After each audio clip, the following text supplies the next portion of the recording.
എൻ്റെ കണ്ണാ, ഇന്നത്തെ തിരക്ക് ഒന്നും പറയണ്ട. ഉണർന്നപ്പോൾ തൊട്ടുള്ള ഓട്ടമാണ്.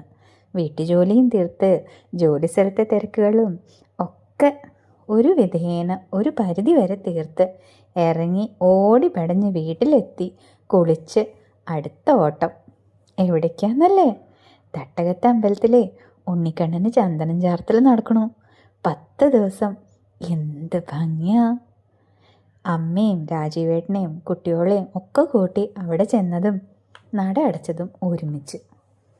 വൈകി വന്ന് എൻ്റെ പിണക്കം കാണിച്ചതാവും. പിണങ്ങിക്കോളൂ, എൻ്റെ തിരക്ക് ഒക്കെ അറിയാവുന്നതല്ലേ.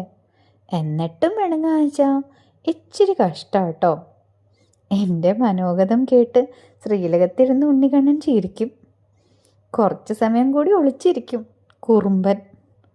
അടച്ചിരിക്കണ നടയ്ക്ക് മുമ്പിൽ നിന്ന് ഉള്ളുരുകി, ഉണ്ണിക്കണ്ണാ, പൊന്നു ഗുരുവായൂരപ്പാ, എന്നെ ഇങ്ങനെ പരീക്ഷിക്കണു എന്ന് മനസ്സിൽ ചിന്തിക്കുമ്പോഴേക്ക് മണി മുഴങ്ങി.